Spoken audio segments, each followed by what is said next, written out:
The idea that any government in the West is trying to liberate the Iranian people is laughable. They could not care less about the human rights situation in Iran. When they engage in these vilification programs to try to build a justification for economic warfare and military intervention in a country whose government refuses to do the bidding of Washington, they cause the government to some degree to become repressive. And they like that. This justifies to a greater degree their aggression against the country. Since the United States and Israel launched a war on Iran in late February 2026, over 5,000 Iranians have been killed. Thousands more have been injured. The people of Iran, like people everywhere, are more than numbers. They're human beings with thoughts, feelings, and fears. Ordinary folks with hopes, aspirations, and dreams. Complex, imperfect individuals who are mothers, sons, daughters, sisters, fathers, and brothers, all with unique stories to tell. What has been the impact of war on the people of Iran? How have they been coping? I'm Adrian Harewood, and this is In Bed with the Elephant.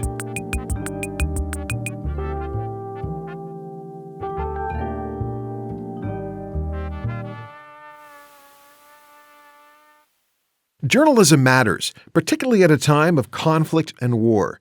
Having eyes and ears and feet on the ground to listen, watch, and to feel, to bear witness, can help us make better sense of our world. The stories that reporters bring back from the field can provide context, perspective, nuance, and depth. They can help us to ask better questions and help us see the humanity of the other. Dimitri Lascaris is a lawyer, activist, independent journalist, and host of the YouTube channel Reason to Resist. He's the only Canadian-based journalist who's been actively reporting from Iran since war began in February. Lascaris spent 11 days in Iran between March 20th and March 31st, traveling to 7 cities across a country the size of Western Europe. We spoke to him just after he'd left Iran from an airport terminal in Cyprus. Dimitri Lascaris, welcome to In Bed with the Elephant. Pleasure being here, Adrian. Good to finally talk to you. Likewise. Dimitri, you recently spent 11 days in Iran, and I'm wondering, why did you want to go to Iran in the middle of a very hot war? Well, the war in question, in my humble opinion, is the most consequential war of my lifetime. It is coming at a moment when the West, I believe, is in rapid decline, particularly moral decline, its moral standing in the world. That has a lot to do with the genocide in Gaza over the last 2.5 years, but that is simply the latest in a long line of crimes that Western governments have perpetrated in the non-Western world. And this one was conducted with particular audacity. So the West, its standing is precarious at the moment. It has hollowed out its economies, deindustrialized, financialized its economies. Fewer and fewer people have a meaningful stake in the economic system. I think that the hegemonic position of the West is quite precarious at the moment. It's as weak as it has ever been after, and I lived through the fall of the Berlin Wall and the dissolution of the Soviet Empire, and I lived through this entire period where the United States and its allies in the West were the unparalleled, unchallenged hegemon in the world. And to see that suddenly reverse is really quite a remarkable experience. And this war has the potential to bring it all crashing down. The West is bitten off a hell of a lot more than it can chew at this particular moment. Iran, it's a big country. It's as big as Western Europe. It has a population of over 90 million people. It is highly technologically advanced, despite what we say about it. Its people are quite cohesive. Many of them have a strong sense of religious conviction, which guides their devotion to resistance. And it has prepared for this moment, I think, Iran quite intelligently, the way it's gone about it, marshaling its limited resources within the limitations of the sanctions regime that has been imposed upon it unjustly. So this is a perilous moment for the West, and this could be a game changer in terms of the distribution of global power. So when I was afforded the opportunity to go there, Adrian, it was like, I guess I don't want to sound crass about it, but it was like the journalistic opportunity of a lifetime. And plus, this is right down our alley. This is what my channel is about. My channel is about resistance to Western imperialism. That's why I set this up. How, though, do you get an opportunity to get into Iran? Because Iran's not an easy place to penetrate. I think you're the only Canadian journalist that I know who has been actively reporting from Iran since the beginning of the U.S.-Israeli war on Iran began in February. I can't think of the last time a Canadian journalist was actually on the ground, traversing the country, speaking to Iranians of all communities, all sectors. So how did you actually make this happen? I went to Iran for the first time in my life in May of last year. I was invited to a media festival, and I got to know some people in the Iranian public broadcasting space, struck up some friendships. By the way, during the time that I was there, the 1 week I was in Tehran, I was roaming around the city by myself, reporting on the ground what was going on, and nobody put any restriction on me at all. No one. That was quite an informative experience. And I think that I'm guessing here, but I think that they were aware that I had issued a lot of reports from Tehran in May of last year. And I suspect that they formed the view that I was prepared to be balanced in my coverage of what's going on in Iran. And I wasn't simply going to repeat the talking points of Western governments. So I was included in a list of people in early March who were invited by the state broadcaster from around the world to come and see what is being done to their country by the United States and Israel. And when I saw that itinerary, I was like, oh my God, I've got to go on this trip. I mean, this is amazing. They're going to take us to the Strait of Hormuz. We're going to go to the Minab school where the Americans killed 168 students and teachers on the first day of this war of aggression. They were going to take us to Esfahan, which I had heard from Iranian friends, one of the most beautiful cities in the world. So I just jumped at the opportunity to go. In the case of Canada, I can't warrant that this is true, Adrian, but I suspect that the media organizations in Canada just don't want to go. They don't want to send a correspondent. That's really the problem. I'm not aware of any organization that has tried and then publicly stated we were denied the opportunity to go in. And I'll tell you a story which to me puts a nail in the coffin of this, any suggestion that the Canadian media has a genuine interest in knowing what is actually going on in Iran. And that is that a friend of mine who has a very extensive experience dealing with the mainstream media and has a lengthy contact list called me up, said, I'd like to send out a press release to the Canadian media telling them you're in the country because no Canadians on the ground reporting. I said, okay, fine, go ahead. So we drafted this press release together, went out to 230 contacts, and nobody contacted me. Nobody. Not one organization contacted you. Well, I misspoke. I got a call from a radio station in London, Ontario, and they tried to set up an interview, and then they just lost interest. They never followed up with me. I said, yeah, sure, no problem. When do you want to do it? And they never followed up. So that was it. What do you think's going on with that, Dimitri? Like, why? What does that tell you?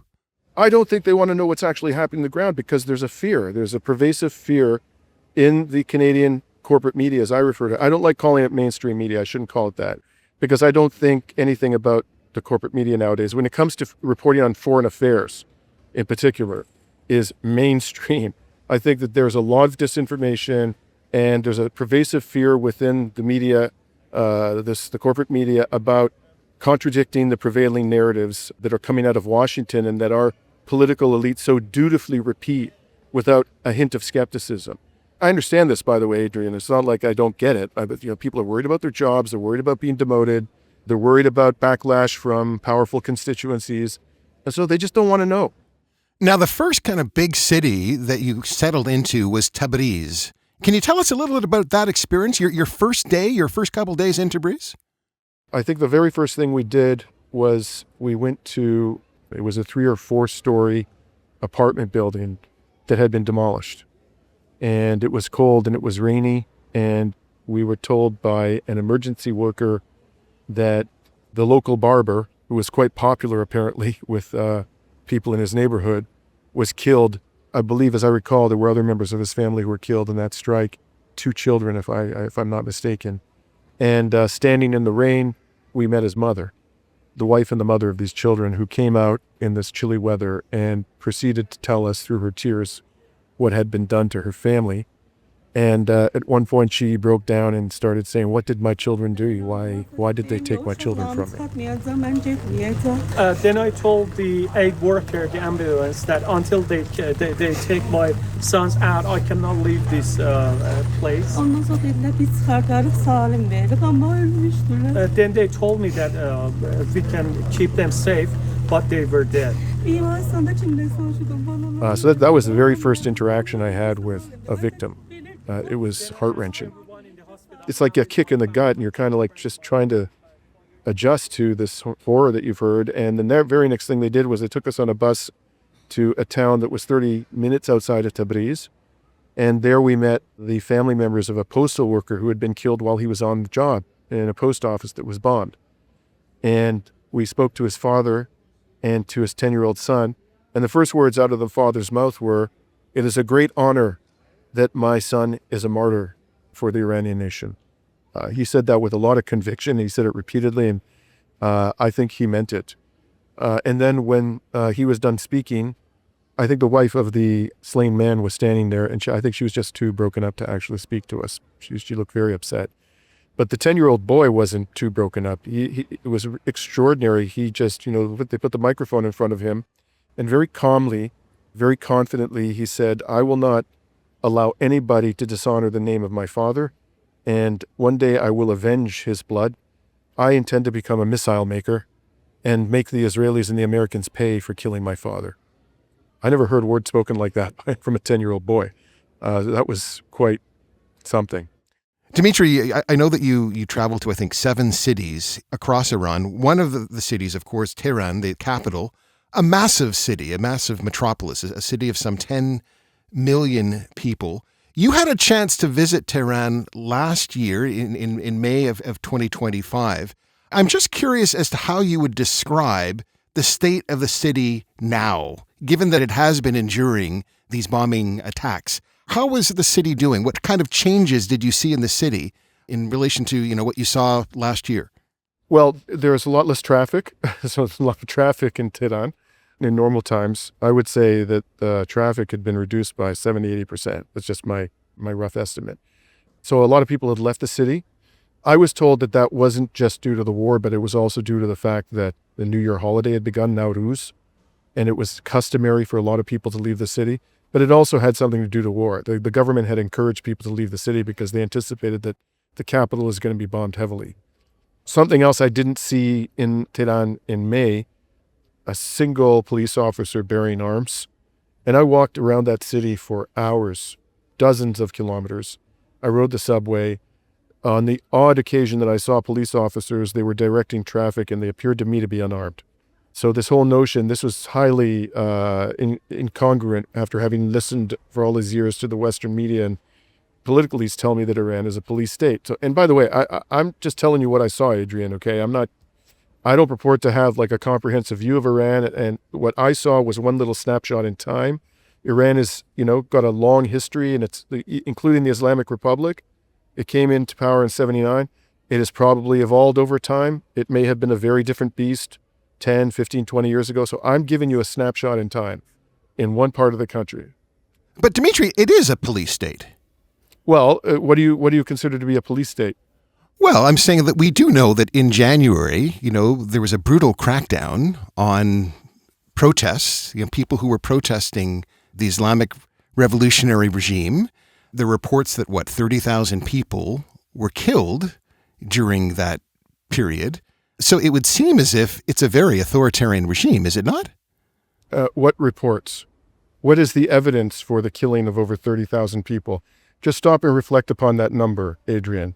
Okay, the Gaza Health Ministry says that in 2.5 years of savage bombardment of Gaza, one of the most densely populated places in the world where people are trapped, they can't get out, they've lost 72,000 people in 2.5 years. And we're supposed to leave them in a matter of days. The Iranian security forces killed half as many people. There's no evidence. There's absolutely no credible evidence that the number was anywhere as high as that. The state says that the number was between, as I recall, 3,000 and 3,500, which is a lot of people. I readily acknowledge that.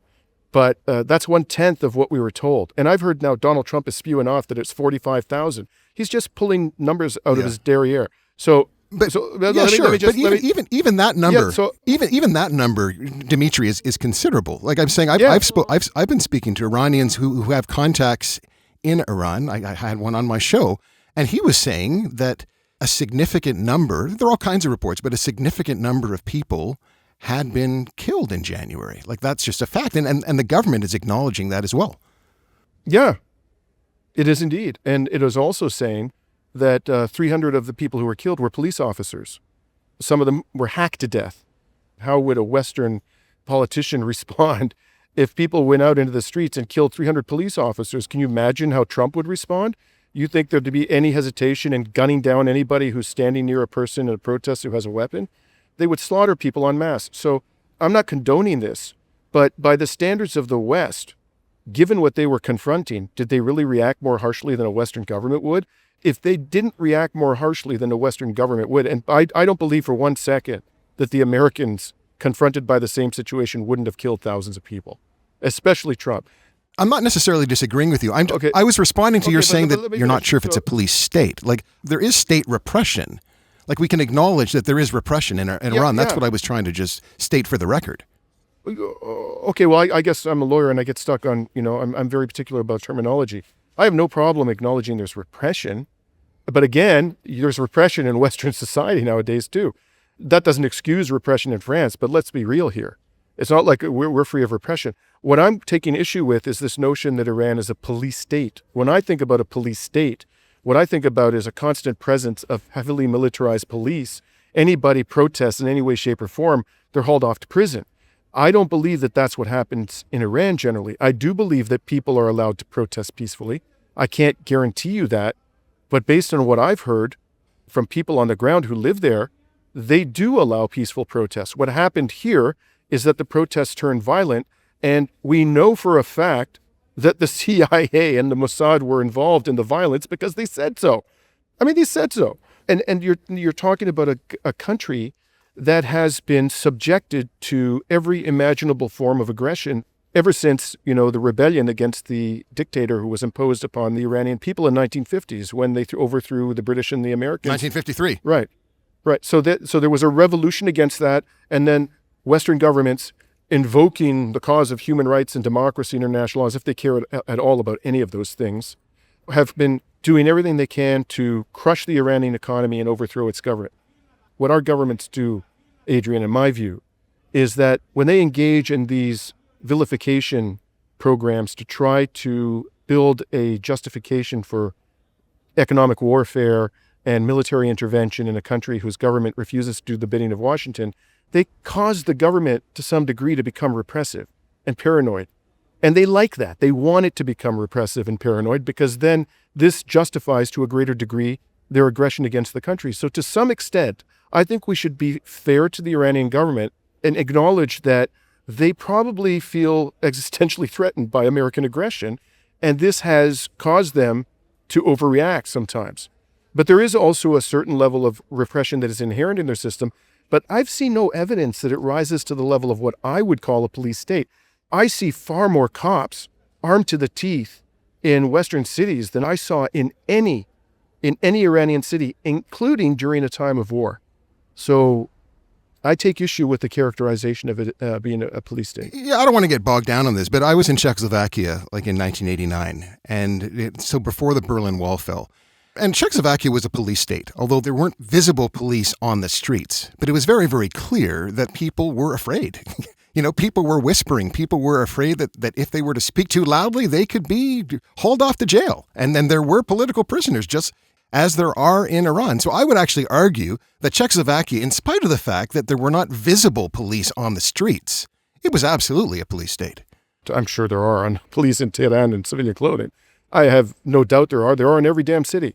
So I'm sure Tehran is no exception. I'm not in a position to say to what extent they are there, how much of a presence they have, but I have good reason to believe that they do allow peaceful protest. So, for example, I heard this from critics of the government, and I heard this from supporters of the government, and people who are neither. People who are non-committal vis-a-vis the government. They said there was a time in Iran when a woman had to wear a hijab, that not too long ago. And now the stories we've heard about how the government dealt with that, I think, are to a large degree hyperbole. But there definitely was a penalty to be paid by women if they got fined. There might have been consequences in their workplace if they didn't wear a hijab. But then there were protests. And as a result, I heard this repeatedly, including from critics of the government. Because of the protests, the government relaxed the laws. And now you can walk out in public. In every city I went to, hundreds of women walking around without a hijab and nobody's bothering them. That doesn't sound to me like a police state. That sounds to me like a government responding to a mass movement, a mass peaceful protest movement in a way that diffuses tensions and addresses the legitimate grievances of a large portion of the population. Did you talk to many people who were openly critical of the government? Now, I didn't hear any criticism of the government myself. Nobody. And I'll tell you, there were a lot of people that I spoke to were introduced to me. So of course I'm like, okay, well, maybe these people have been handpicked.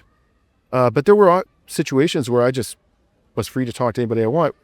And every single one of them said to me, essentially, they said, I'm ready to die for my country.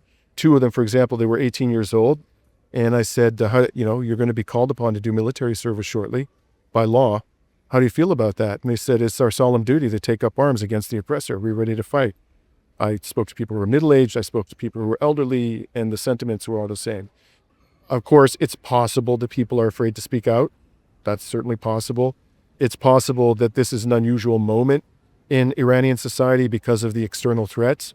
And so people, they've set aside their grievances with the government, and their number one priority is to defend it because it's the only thing that stands between them and the destruction of their nation. That's also a possibility. I have no doubt that there is a significant portion of the people in the country who don't like this government and would like to see it gone. I don't deny any of that. But that doesn't mean that everything our governments are telling us about Iran are true. I wanted to take a moment to thank you for listening to In Bed with the Elephant. If you can, please follow us in the app that you're using. If you already follow us, thank you. And please do take the time to leave a rating or a review. It helps to get more people listening to our show. And please keep spreading the word about us to your networks. In a world drowning in misinformation and disinformation, never has the work of journalists been more important. That's why we here at In Bed with the Elephant are so grateful to our podcast's founding sponsor, Perfect Books, for their support of independent journalism. Perfect Books is an independent bookstore located at 258A Elgin Street in the heart of downtown Ottawa. Perfect Books, a store for book lovers. I'm standing across the street from what remains of the Gandhi Hospital, an important medical facility in the northeastern part of the capital. This facility was struck by U.S.-Israeli warplanes on the second day of this war of aggression. We are going to inspect the interior of what remains of the medical facility and speak to one or more persons who worked here and who have knowledge of what happened on that day. You went to a hospital in Tehran, one of the big hospitals in the city, the Gandhi Hospital in, I believe, northeastern Tehran. Can you just tell us what you found when you went to that hospital? It's completely out of action. It was entirely empty. There were no patients. There were a few doctors there who have administrative responsibilities overseeing the reconstruction. The facade of the hospital had been completely blown off, and it was just frame. That's it. We were allowed to enter the hospital. We were given a tour by the vice president of the board of the hospital, a doctor. What I learned as I walked up the stairs and inspected the rubble was that right across the street, no more than I would say maybe 40 meters from the facade of the hospital, was a building that had been a transmission station and also an administrative building for the Iranian state broadcaster. And this had been demolished, had been leveled to the ground in airstrikes. And the doctor said this to me. They didn't lie. They said, look, we don't think they were targeting the hospital. They were targeting that building over there. They were trying to destroy this outlet of the state media. But I could tell you, Adrian, the munition that they used and the force that it had and the proximity of the target made it inevitable that they were going to cause catastrophic damage to that hospital. Hospitals have a protected status in international law for obvious reasons. Even if you were dealing just with a normal piece of civilian infrastructure, you have to observe certain restrictions in terms of bombing a legitimate military target. What they hit was not a legitimate military target. It was a civilian broadcasting facility. They may not like what comes out of the state broadcaster, but that does give them the right to kill the people who work there and to blow up its buildings. And furthermore, that facility, even if it had been a legitimate military target, given its proximity to the hospital, they had no right in international law to use a munition, any munition, I would say, but certainly one with the power to demolish the entire building. So that hospital, we were told, is going to get, in normal peacetime, it would take them 3 to 6 months of repair work just to get it functioning to a minimal It's degree uncertain. again. But if we can work very well, we will open here in 3 to 6 months. So a lot of the medical equipment inside was destroyed Yes, or a lot damaged of as a it. result of this. If you see the building from the outside, you will see the damage is very huge. Right. Did you say 3 to 6 months or Yes. weeks? Months, 3 months. 3 to 6 months. So one of the most important hospitals in Takran is now out for at least 6 months. Yeah, actually, it's an And this is one of the most important hospitals in Tehran. Yes. And it apparently has a world-class in vitro fertilization clinic. They took us for a tour of that. We saw all sorts of incubators that had been destroyed by the blast. That was not the only hospital we saw that was rendered inoperable by airstrikes, by the way. There's a belief then, that there's a general belief that the Gandhi hospital was not targeted. However, the school in Manab, that school that suffered that terrible attack by the United States on the very first day of this war, a Tomahawk missile piles into this Manab elementary school. Over 160 people are killed. Most of those are children. You believe that that attack was deliberate. I'm highly confident of that. Absolutely. Why? We were allowed free rein to inspect the complex. It's an elementary public school. When we arrived there, what you see on the outside is a concrete wall, it's the very faded painting, and on top is some barbed wire all around the facility, but it's very rusted and old barbed wire. And on some parts of the wall, they have painted children. There are children on the wall. But putting that aside, it kind of looks like a military encampment from the outside. So we had to walk a bit, go around to the other side of the facility from the street where they deposited us. And then we come into the complex. And you can see behind me the remains of the school, and all around me what is quite clearly a schoolyard, which included a soccer pitch, a basketball net, and various images of children and children's art on the walls. That schoolyard takes up about half of the former military base. This was a military base 18 years ago. They readily acknowledge that. Okay, but they say it was taken over by the education ministry back then. So half the former military base is allocated towards the schoolyard. There's no way, Adrian, that the Americans and the Israelis, well, it would be the Americans in this case, didn't have the capacity with their ISR capabilities to figure out that that was a schoolyard. There's just no way. If they can pinpoint the location of the supreme leader and kill him, not to mention all of those other senior figures, and take out their families and so forth, they could have determined, even with relatively mediocre ISR capabilities, that that was a schoolyard. And if they had any human intelligence on the ground, they would have said, yeah, that's a schoolyard. Everybody knows it's a school. So the only question for me, after having spent some time going through the schoolyard and the wreckage of the school, was what was going on in the other half of this former military base. Because, as I said, the schoolyard was separated from the remainder of the former military base by a wall. So I asked them, will you please let us go on the other side of that wall to inspect what's going on? Because if you don't let us do that, I'm not going to be able to offer any kind of an opinion about what was going on there, and it's going to raise suspicion. Why won't you let us go there? And they said, yeah, you can go. You take your time. Anything you want to see, just walk through the rubble. Just be careful because it's dangerous. These buildings could collapse. I said, fine. So we went in there. There were, I think, 3 buildings. We were told that one of the buildings was a storage facility for pharmaceutical supplies. So we sifted through the rubble. We found all kinds of pharmaceutical supplies. There was a larger building, but we walked through every room that was left standing, and we didn't see any evidence whatsoever of military activity. Nothing, not an iota of evidence that it was a military facility. And all around these buildings that were on the other side of that wall was thick, high weeds. They were so tall, the weeds, that they had been growing for many months. These weren't weeds that had been growing for 2 or 3 weeks. There was no way that there were heavy vehicles parked on those weeds because they would have been broken and flattened. It was quite obvious to me they had been growing there untouched by any heavy machinery or objects like, let's say, missile launchers or tanks or military trucks for many months. There was ample evidence that it was a schoolyard and there was a school there.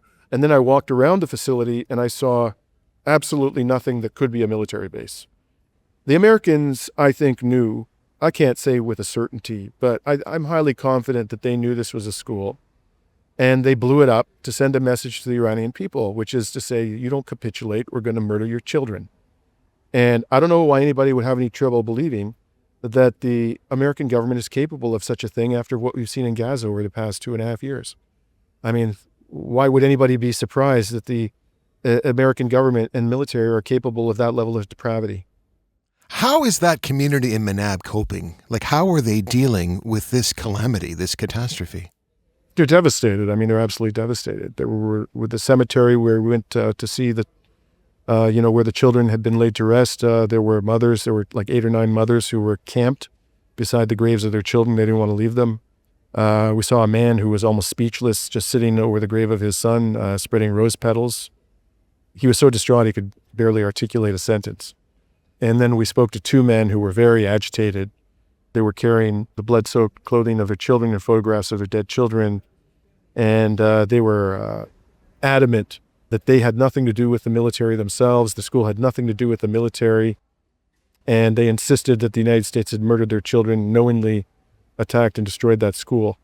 And they wanted justice. You eventually leave Manab. You had a chance to go and visit a 3-year-old in Isfahan who had lost her entire family. Can you tell us a little bit about the story of that 3-year-old girl who's now an orphan? Well, the night before, we were invited by our colleagues to go to a funeral procession. I said, okay, in whose honor is this procession being held? And they said it was a colonel in the IRGC. And they said, however, the funeral procession is not just for him. They also killed his family.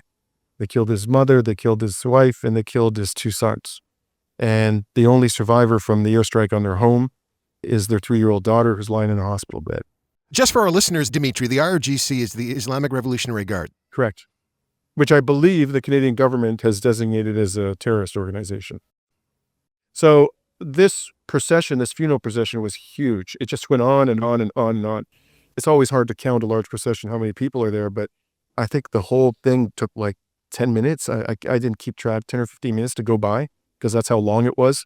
And there were a lot of people waving flags, many people crying. It was clear that there was a lot of affection for this family, a lot of outrage about the killing of the family. People may disagree in the West, but the colonel was viewed as, by many of these people, as being a servant of the country. He had given his life for his country. And he did, actually. He had given his life for his country. When that was over, they said, do you want to see the daughter in the hospital? I was assuming that she was going to be capable of communication. They really didn't tell us what condition she was in. And then when we walked in, what we found was a beautiful 3-year-old girl whose face was heavily scarred. She was clearly unconscious. We were told she'd been unconscious from the time of the bombing of her family home. She didn't know her family had been killed, and she was on a respirator. Whether the child will survive, she was in the critical care unit, and if so, what kind of life she'll be able to leave, I don't know. It was very painful to see a child in that condition, and I was, it brought out all the emotions I felt watching these photographs of children in Gaza over the last 2.5 years. I was brought to tears many times, and when I saw that girl, I was overwhelmed with emotion, and unbeknownst to me, somebody from the Iranian media filmed me at that moment, and it was broadcast on national television. I was told the next day. I found this out from friends of mine in the Iranian community in Canada who monitor the Iranian state media. And they said, that they were very moved by the footage. And from that moment on, I was constantly being asked to give interviews, and people came up to me in the streets, in cafes, on the train, in the train station, people I'd never met. And they were hugging me and expressing love for the work that we were doing. It was a moment, experience that'll always mark me in a very good way. I've been spending a lot of time, watching your videos. So I've been on your YouTube channel, and one of the more kind of poignant moments of the video that you've taken involved this 12-year-old boy who wants to be a soccer star.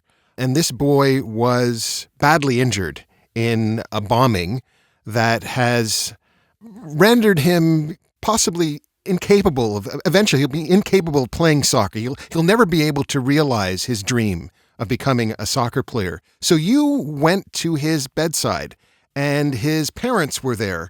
You asked his mother, you said something to the effect, we are being told in the West that the United States and Israel are trying to liberate the people of Iran. That was the question you posed to her. How did she answer that question? Well, the first words out of her mouth, as I recall, were she just kind of she said, what can I say? Like, as if to say, this is so absurd that I shouldn't even have to address this claim. And then she went on to say, there's no such thing as freedom in war. They're waging war on my country. How can they possibly be delivering freedom to our people? And she said, I wish freedom for everybody in our country and outside of our country. And to be honest with you, I had the kind of feeling that I didn't hear anything other than what you see on that video from her. But I had the feeling that she might be one of those people who used to be critical of the government. She looked like a secular woman, but that at this particular moment of existential threat to her country and what they had done to her son, she was not minded at all to say anything critical about the government. And I think that has been a reaction of many people who were formerly critical of the government. And when this war is over, and one day it will be, they may very well go back to criticizing the government. And they may go back to trying to replace it with one that they regard as much more liberal, much more secular. That's all possible. But at this moment, what that woman expressed, I think, is the prevailing feeling, even amongst most of the people who were critical of the government. My priority is to save my people and protect my children now. We can deal with political reform later. But that's, I think, the prevailing feeling.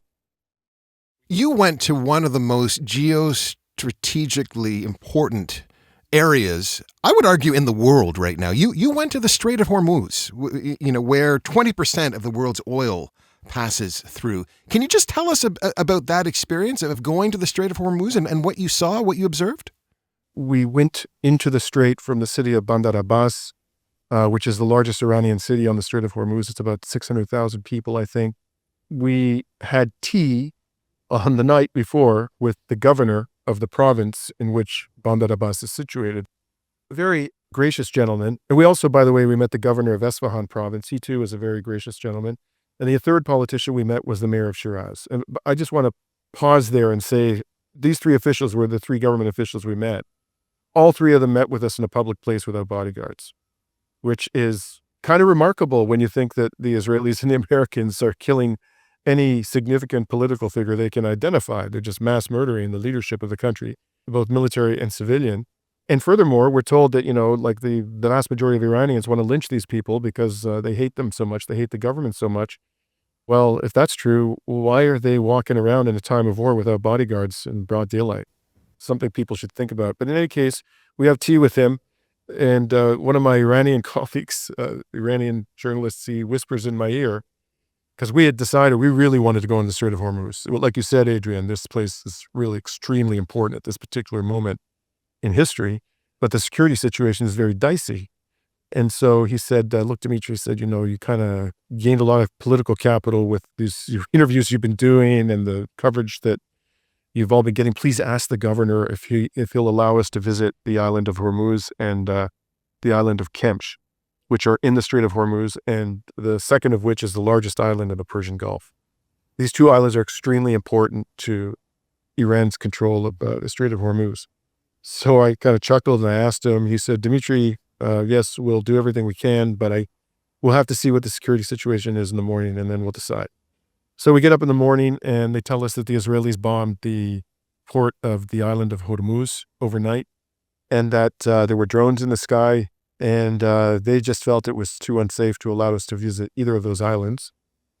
So they said, what we can do for you is you can go out on a civilian vessel for 20 minutes. That's it, 20 minutes. Zip out, zip in. And so we said, look, we'll take what we can get. So they put us on a boat, 3 foreign journalists, including myself, and then there were 7 or 8 Iranian journalists.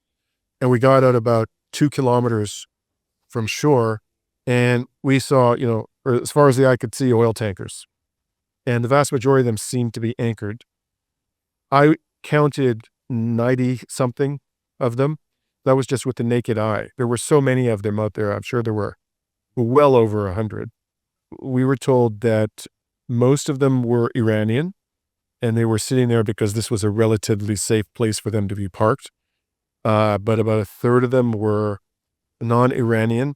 And of those, most of them had been told that they would not be allowed to transit through the strait because they were from unfriendly countries. And a small number of them were either about to transit the Strait of Hormuz because they'd been given permission by the Iranian military to do so, or they were waiting for authorization. They were waiting for paperwork. Of this, I have no doubt that there is no way that any foreign military force is going to be able to force open the Strait of Hormuz. It's not like the Iranians have sent out naval vessels and created a wall. They don't need to do that. You can't see any Iranian naval vessels in the Strait of Hormuz, not a single one. They don't need to do that. All they need to do is occasionally blow up an oil tanker that's in the Persian Gulf that's approaching the Strait of Hormuz without permission. That's all they got to do. And they can do it 6 ways from Sunday. They can do it with drones. They can do it with submarines. They can do it with mines.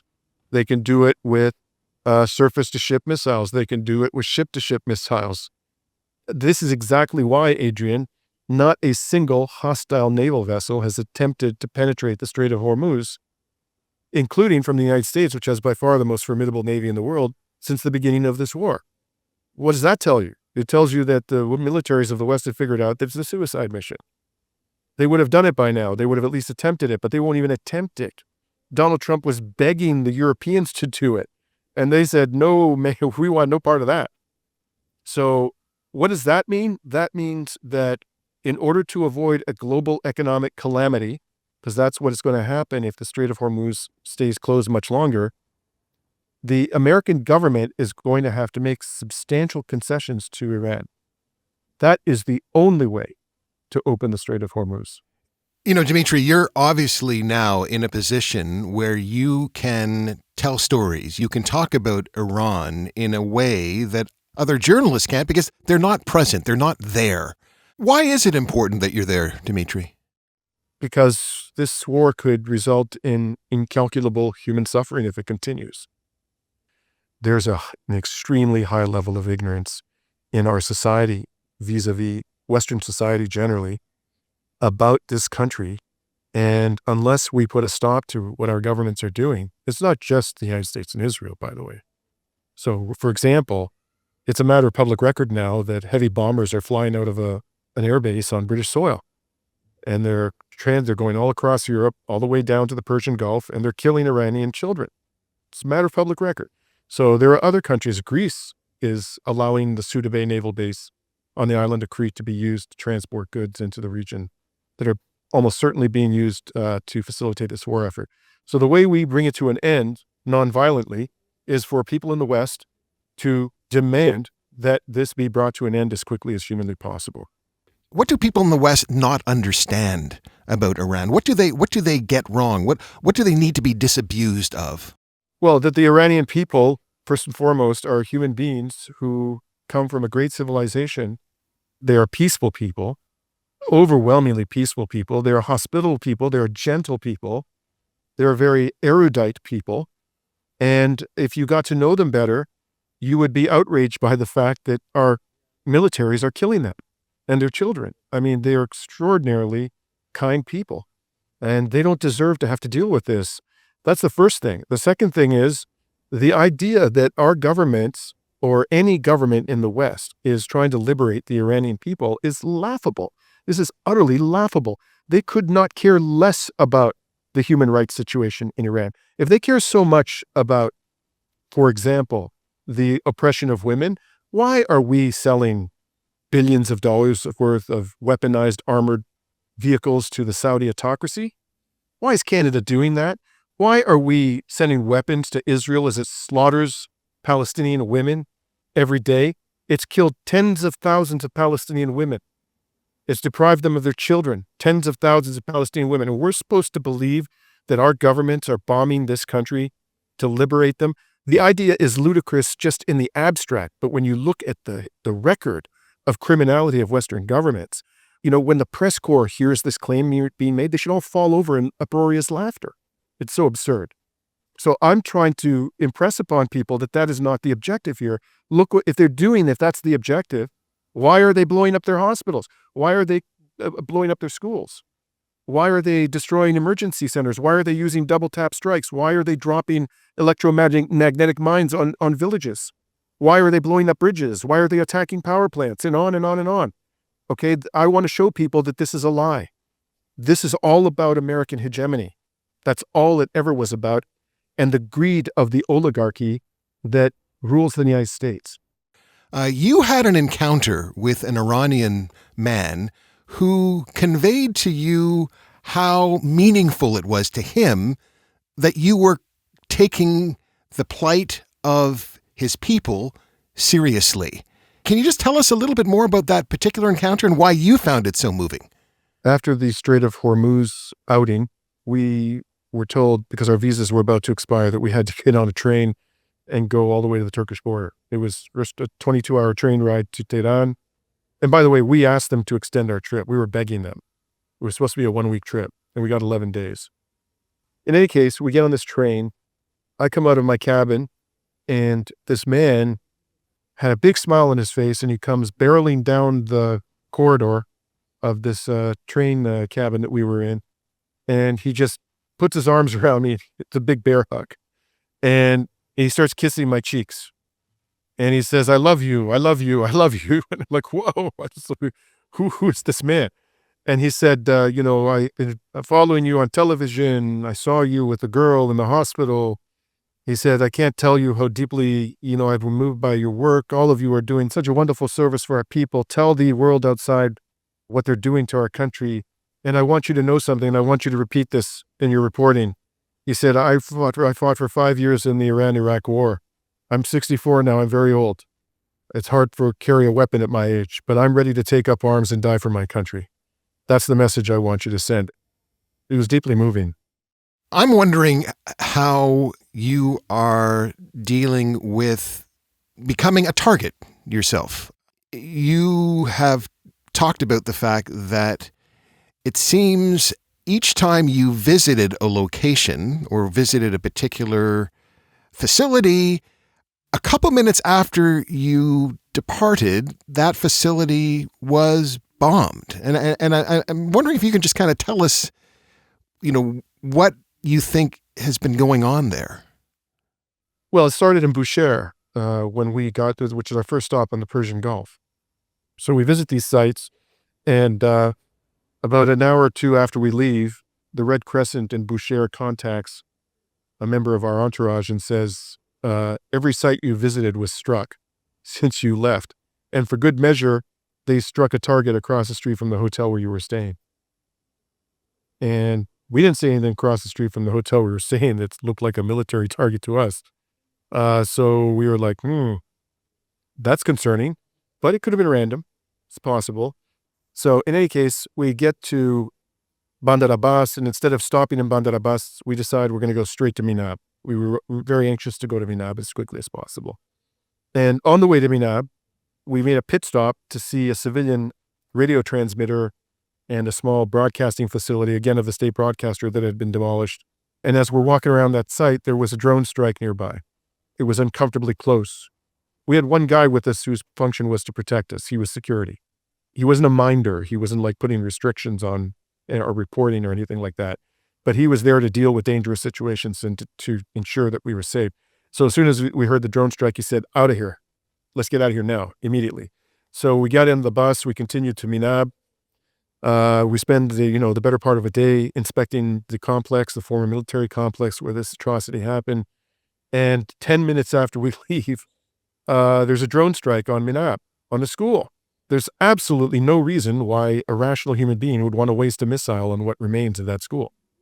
Why did they do that? And this actually made the national news. So we were driving back from Minab to Bandar Abbas when we heard about the drone strike on the school. And the security official orders immediately. He got very agitated. He immediately ordered the bus driver to stop. And he said, everybody off the bus. And as you get off the bus, give me all of your electronic devices, turn them off. I will give them to you at the hotel, but you must not carry any electronic devices on you. When you get off the bus, disperse. Don't stand in one place. Get as far as possible from the bus, but close enough so that we can see where you are. And we will get taxis here to take you individually back to the hotel. So we did as he told us. And we eventually made our way back. And I think the taxis were instructed to take a bit of a circuitous route. It took a long time for us to get back to Bandar Abbas. So that caused us to wonder whether we should go out on the water the following morning. There wasn't any serious discussion about passing up on this opportunity. I mean, I think everybody at that point was pretty convinced that they were trying to send us a message. Of course, it still could be random. To understand why we feel it was probably a message, it's not just that we were on national television repeatedly. It wasn't just me, by the way. The other people in my entourage were quite conspicuous on Iranian television during the time we were there. It's also that our reporting was getting picked up by major media outlets in the United States. I had my footage of the landmines dispersed on a village outside of Shiraz used by the New York Times and the Washington Post and ABC News.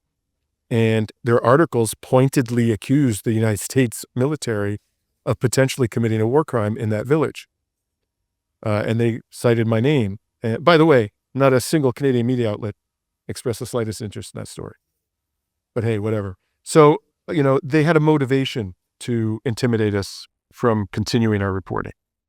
You are speaking to us from an airport in Cyprus. You are heading to Beirut, another hot zone. Are you confident that you will be safe? Is your personal safety something that you even think about when you're planning to go to a place like Beirut? Sure, I'm not suicidal. I mean, yeah, certain things you don't do. So I'll give you an example. We were on one of my trips to South Lebanon, I think it was 2023, one of the Lebanese journalists who was our guide, he rented out a house of his cousin that was a kilometer from the border of occupied Palestine and Lebanon. And we could see on the other side of the border on top of a hill, a military base, an Israeli military base. And while we were there, by the way, during those 2 days, there was a big airstrike nearby, which caused us some concern. In any case, he says to me, we get there, he says, whatever you do not point your camera at Israel. I said, why? He said, because they have this technology that's constantly scanning what is on our side of the border, and the technology picks up lenses. And they will assume, if there's a lens, that you are a spotter for Hezbollah. They won't assume you're a journalist, and they don't care if it's possible that you're a journalist, and we're all going to be dead. So I said, okay, fine. I'm not going to point no damn camera at the other side of the border. So, you take precautions like that. I have a flak jacket and a helmet in appropriate circumstances I wear. So you don't want to commit suicide or anything, but there's a risk if you want to do this kind of reporting. This is the whole reason why I set up this channel. As I say, we report from the crime scenes of Western governments. That entails some risk. Well, Dimitri Lascaris, it's really been an honor to speak with you. Thanks so much for joining us. Really, really do appreciate it. It's been an honor speaking with you, my friend. Take care. You've been listening to In Bed with the Elephant, a production of Ricochet Media. Let us know what you think about our show by leaving a review on Apple Podcasts. You can follow the podcast on Apple, Spotify, Amazon, iHeartRadio, YouTube, or wherever you find your podcasts. The producer, editor, and sound engineer of In Bed with the Elephant is Dave Sarrazin. Executive producers, Ethan Cox and Andrea Houston. Music, Parker Harewood. Graphics, Connor Kaloran. I'm Adrian Harewood. See you next time. And we'd like to thank our guest, Dimitri Lascaris, and his YouTube channel, Reason to Resist, for providing us with the clips that we used in this episode.